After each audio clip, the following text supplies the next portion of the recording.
Live from New Delhi, you're watching DD India Live, India's voice to the world. I'm Mark Lynn. Namaskar. Coming up in the next 30 minutes. 4 injured in a car and stabbing attack at Manchester synagogue on the holiest Jewish day of Yom Kippur. The attacker shot by the police. The UK Prime Minister Starmer terms the assault as horrific, says security to be boosted at all British synagogues. Defence Minister Rajnath Singh issues a stern warning to Pakistan, says any build-up around Sir Creek will get a historic and geography-altering decisive response.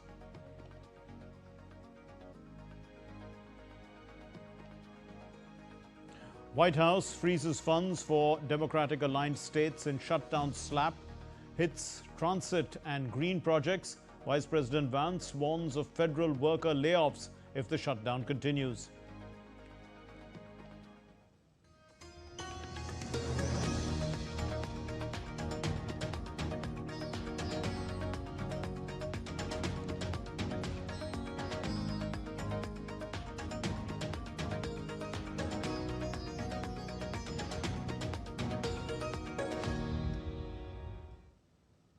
Two people were killed after an assailant reportedly drove a car into pedestrians and stabbed a security guard near a synagogue in Manchester in northwest England. According to the local police, 3 others are in a serious condition. The suspect was also believed to be dead, but police said that it could not be confirmed due to safety issues surrounding suspicious items on his person. The King of England, King Charles III, said that he was deeply shocked and saddened to learn of the horrific attack in Manchester, especially on such a significant day as for the Jewish community, as members celebrated the Yom Kippur holiday. Meanwhile, the British Prime Minister Keir Starmer left a European summit early to chair an emergency meeting in Copenhagen. Before leaving, he said that the fact that it happened on the occasion of the holy day of Yom Kippur, it makes it all the more horrific, adding that police are being deployed at all synagogues across the United Kingdom. The attack in Manchester this morning is absolutely shocking, and all of our thoughts are with those affected. I'm on my way back to London. When I arrive, I will chair an emergency COBRA meeting. I'm already able to say that additional police assets are being deployed to synagogues across the country, and we will do everything to keep our Jewish community safe. I've spoken to Mark Gardner of the CST and Andy Burnham, Mayor of Manchester, and I want to thank the emergency services for the speed of their response. The US government shutdown, it entered its second day on Thursday, with the White House warning of potential layoffs and taking steps to withhold federal funding. President Donald Trump threatens irreversible mass layoffs as Republicans and Democrats are blaming each other for the shutdown. Let's look at this report. U.S. President Donald Trump's administration on Wednesday froze $26 billion for Democratic-leaning states, following through on a threat to use the government shutdown to target Democratic priorities.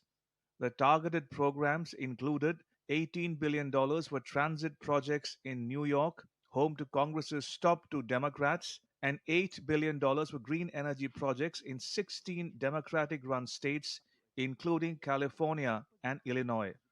Vice President J.D. Vance warned that the administration would be forced to resort to layoffs if the shutdown lasts more than a few days, adding to the 300,000 who will be pushed out by December. Previous shutdowns have not resulted in permanent layoffs. Well, first of all, we haven't made any final decisions about what we're going to do with certain workers. What we're saying is that we might have to take extraordinary steps, especially the longer this goes on. We're going to have to take extraordinary measures to ensure the people's government operates, again, not perfectly, because it's not going to operate perfectly in the midst of a shutdown, but operate as well as it possibly can. The government shutdown, the 15th since 1981, suspended scientific research, financial oversight, environmental cleanup efforts, and a wide range of other activities. Some 750,000 federal workers were ordered not to work, while others, such as troops and border patrol agents, began to work without pay. Meanwhile, the Senate again rejected efforts to keep the government functioning as both a Republican proposal that would fund the government through November 21 and a Democratic vote that would pair funding with additional health benefits failed in floor votes. Trump's Republicans hold a 53 to 47 Senate majority, but they need the support of at least 7 of Schumer's Democrats to meet the chamber's 6-day vote threshold for spending bills. Republicans and Democrats spent the first day of the federal government shutdown blaming each other for the dysfunction. We're ready, we're willing, and able to find a bipartisan path forward. And if the government shuts down, it is on the Senate Democrats. Chuck wants a shutdown. I mean, you know, even Stevie Wonder can see that. Democrats do not want a shutdown. Today marks day one of the Schumer shutdown. Well, today we're in the middle of the Schumer shutdown. But here we are in a Schumer shutdown. The American people do not want to be held hostage. Does this look dirty to you? It's absolutely sparkling clean. And all Chuck Schumer needs to do is get over the tantrum that he's having and send it to the Senate. The ball is literally in Chuck Schumer's court. The longest U.S. government shutdown, which stretched over 35 days in 2018 and 2019 during Trump's first term, ended in part after flight delays caused by air traffic controllers calling in sick. Bureau Report, DD India. The European Union leaders expressed broad support for the idea of using Russian assets frozen in the West to provide $164.5 billion as a loan to Ukraine, but said that they still needed to sort out complex legal and financial aspects of the operation. While Ukraine's President Zelensky warned that Russia has the ability to violate airspace anywhere on the continent, as he offered his country's war-honed expertise to help counter this threat. When we talk about the drone wall, we are talking about all of Europe, not just on one country. If the Russians dare to launch drones against Poland or violate the airspace of northern European countries, it means this can happen anywhere. In Western Europe, in the South, we need fast and effective response and defense forces that know how to deal with drones. The European leaders from just under 50 countries converged on a conference center in Copenhagen under tight security after mystery drone flights rattled Denmark. The drone sightings in Denmark and high-profile aerial incursions by Moscow in Estonia and Poland have heightened fears that Russia's assault on Ukraine could spill over Europe's borders. Now, European leaders are also keen to work with Ukraine's war-tested expertise as they seek to bolster their own defenses and are discussing plans for a drone wall to counter the menace from Moscow. Russia will not stop until they are forced to do so. And they are a threat, not only to Ukraine, but to all of us. Today, we have one major task ahead of us. We have to make our common Europe so strong that the war against us becomes unthinkable. And we have to do it now. But peace with Russia can only be achieved through strength. We have to strengthen Ukraine and weaken Russia with more sanctions. We have to be able to finance the armed forces in Ukraine. All of us have to deliver more weapons, more ammunition, and we have to do it faster. Nowhere it will make a greater impact for European security than at the front lines in Ukraine. In Morocco, protests continue demanding reforms in the public health and education sectors that initially carried out social justice reforms. The protests, which began Saturday, have been organized online by a loosely formed anonymous youth group calling itself Gen Z 212. The group has used platforms such as TikTok, Instagram, and the gaming app Discord to mobilize support. Security forces had to use firearms in self-defense after tear gas failed to stop the group from storming into the security forces facility. The Gen Z 212 The Gen Z 212 movement is inspired by similar youth-led protests which took place in Asia and Latin America. And the Interior Ministry said that 263 members of the security forces and 23 civilians have been injured during Tuesday's clashes.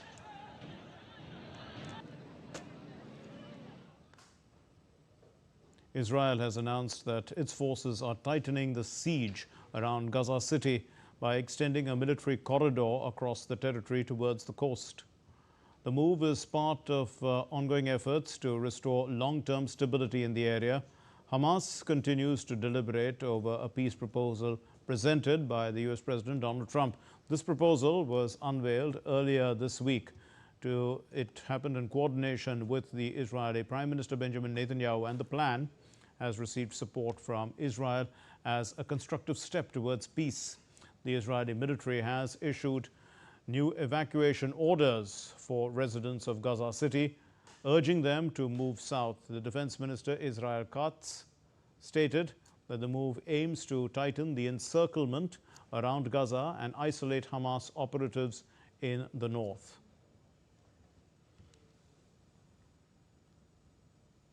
Israeli forces have intercepted around 40 boats carrying aid and foreign activists originally bound for Gaza.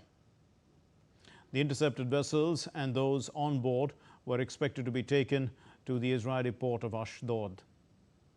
Several other vessels sailing towards the port were accompanied by Israeli Navy boats, which were also seen in the video. According to Global Sumud Flotilla's website, 2 remaining vessels were also reported to be sailing, but one of those appeared to be stationary.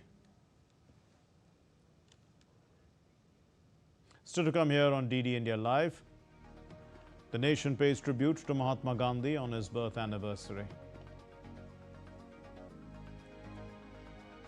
The sprinting legend Usain Bolt visits India.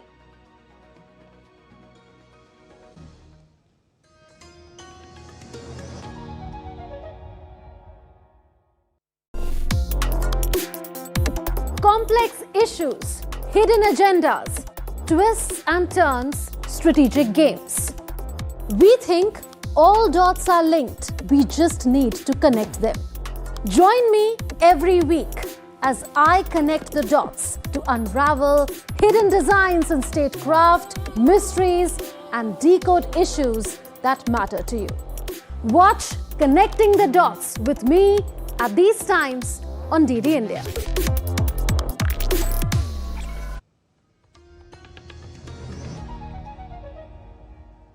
You're watching DD India Live. I'm Mark Lynn. The Defence Minister Rajnath Singh on Thursday warned that any misadventure by Pakistan in the Sir Creek area would be met with a decisive response that both history and geography will change.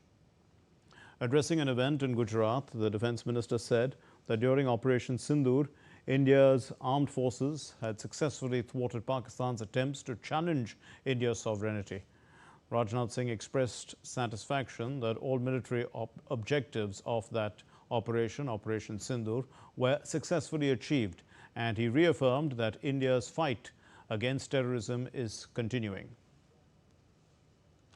Operation Sindoor के दौरान पाकिस्तान ने लेह से लेकर sir creek के इस इलाके तक भारत के डिफेंस सिस्टम को भेजने की नाकाम कोशिश की। जिस तरह से हाल में पाकिस्तान की फौज ने सर क्रीक के सटे इलाकों में अपना मिलिट्री इंफ्रास्ट्रक्चर बढ़ाया है, वह उसकी नीयत बताता है। साथियों, भारत की सीमाओं की रक्षा भारतीय सेनाएं और बॉर्डर सिक्योरिटी फोर्स मिलकर मुस्तैदी से कर रही हैं। अगर सर क्रीक इलाके में पाकिस्तान की ओर से कोई भी हिमाकत की गई तो उसे ऐसा करारा जवाब मिलेगा कि इतिहास और भूगोल दोनों बदल जाएंगे मेरे साथियों। On the occasion, Rajnath Singh also virtually inaugurated the tidal Independent Berthing Facility and Joint Control Center in the strategic Sir Creek sector. These facilities will act as major enablers for integrated coastal operations while significantly enhancing joint operational capability, coastal security coordination, and rapid response to any threats. Pakistan-occupied Kashmir is reeling under a series of protests. Workers and supporters from all cities and towns began a long march towards Muzaffarabad that was organized by Jammu and Kashmir Awami Action Committee workers. A complete shutdown was observed in Katoli, Dirkot, Muzaffarabad and Dadial. Police opened fire on the protesters when they reached Dirkot. 4 civilians were killed as per reports, while 16 individuals and a local police personnel was also injured.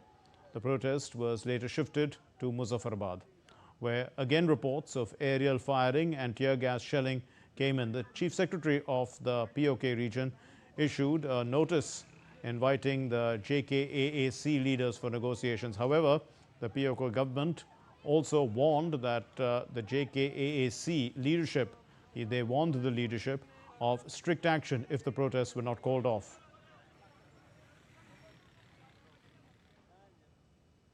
India's Minister of Electronics and Information Technology, Ashwini Vaishnav, attended a press briefing on electronic component manufacturing scheme's progress.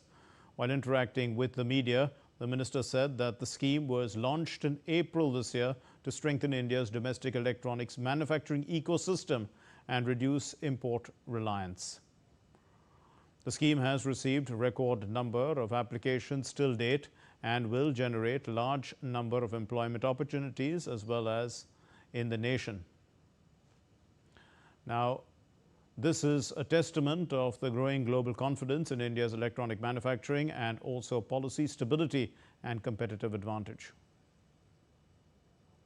ये scheme जिसमें 1,15,351 करोड़ रुपए का investment की applications आई है electronics component manufacturing में, ये दर्शाता है, ये क्लियरली शो करता है कि माननीय प्रधानमंत्री श्री नरेंद्र मोदी जी का जो इलेक्ट्रॉनिक्स मैन्युफैक्चरिंग पर फोकस है और जो पिछले 11 वर्षों में जो ट्रस्ट डेवलप हुआ है दुनिया भर का भारत पर, ये ट्रस्ट आज इन्वेस्टमेंट में, प्रोडक्शन में और एम्प्लॉयमेंट में परिणत हो रहा है. It's resulting into investment, employment and extra production.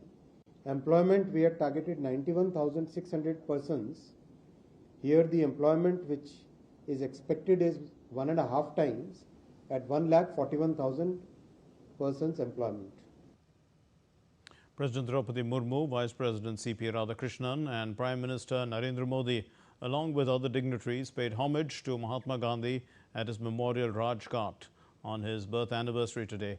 This year marks the 156th birth anniversary of Mahatma Gandhi, remembered as the father of the nation for his pivotal role in India's struggle for freedom.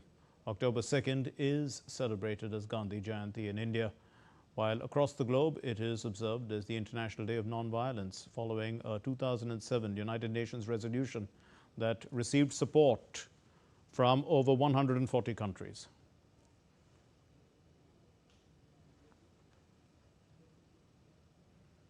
The 2nd of October is a historic day for India. This marks the birth of not one but actually 2 great personalities from India.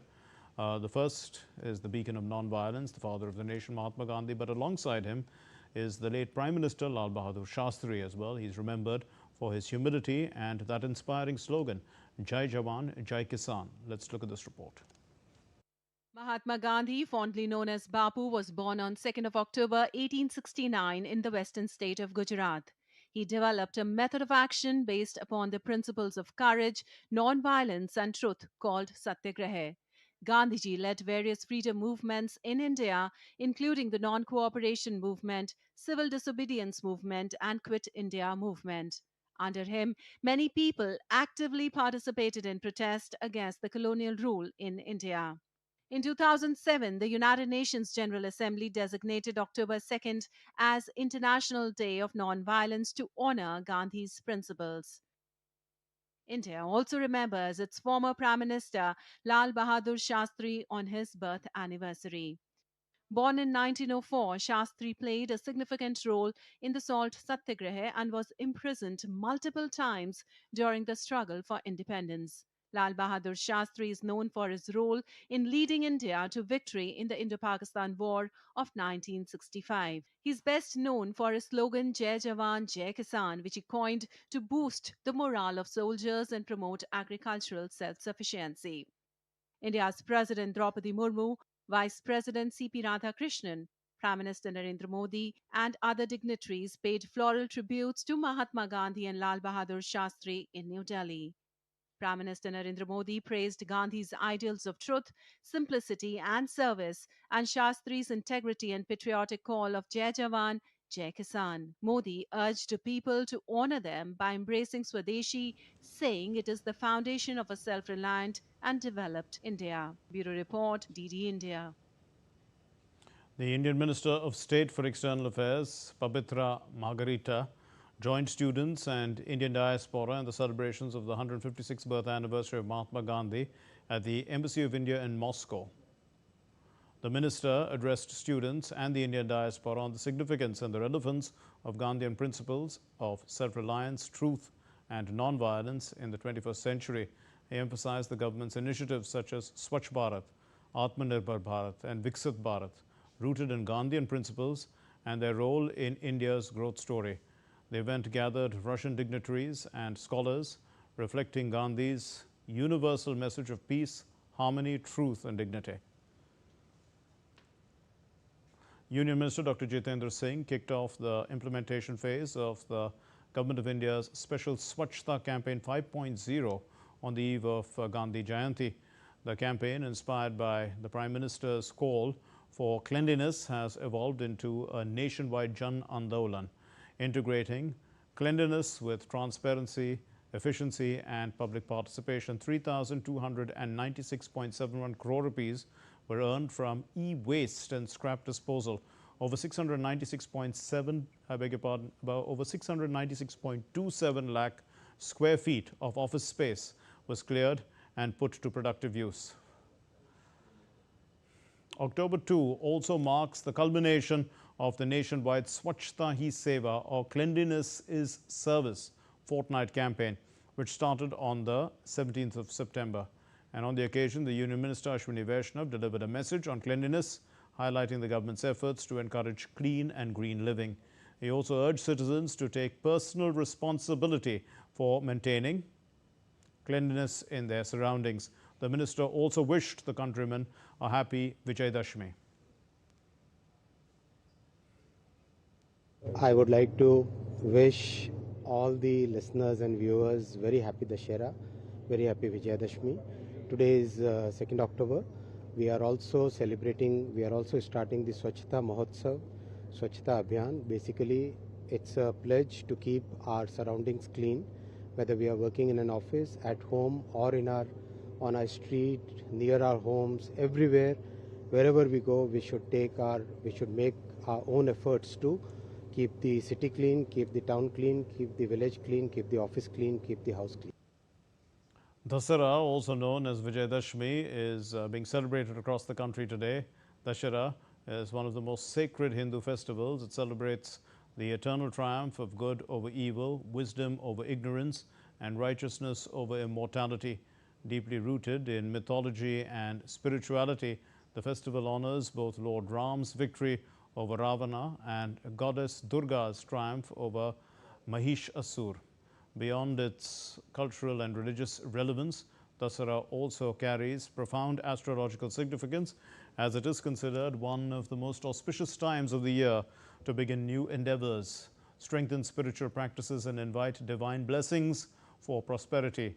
President Draupadi Murmu, Vice President C.P. Radhakrishnan, and Prime Minister Narendra Modi extended greetings to countrymen on the occasion of Vijayadashmi today. Vijayadashmi, marking the conclusion of Durga Puja, is being celebrated across Bangladesh as well, with traditional pomp, color, and devotion. Thousands of devotees throng temples and puja mandaps in Dhaka, Chattogram, Sylhet, Khulna, and other districts to bid farewell to Goddess Durga. Women participated in the customary Sindur Khela, smearing vermilion on each other in a ritual symbolizing strength, prosperity, and sisterhood. In Bangladesh this year, the religious festival is being celebrated at some 31,566 mandaps across the country, including 254 in Dhaka itself. Some sports news now, and the 8-time Olympic gold medalist Usain Bolt is on a multi-city promotional tour in India, and this tour includes interactions with fans, cultural events, as well as a nationwide sprint challenge for school students. His visit is a cultural event, in fact, celebrating sports, speed and shared enthusiasm between the athlete and his fans in India. This was Bolt's second visit to India. It is his second visit to India, with his maiden trip to the subcontinent coming in 2014. Now, speaking to media, Bolt shared his experience of visiting India, about his record, and also he revealed who his favorite sporting personality is. Let's listen. Oh, it's been good. Wonderful people. I've been really enjoying it. The food has been great. I've had no problems, so yeah, good so far. I think the 200 at the time, at the start, I was like, it's going to be hard to break. I never thought I could have done it, but I broke it, and for me, it felt great. For me, cricket is the biggest thing. Virat Kohli is one of the biggest, and Cristiano Ronaldo is outstanding, and I'm a fan. So he likes cricket, football. That's all we have in this edition of DD India Live.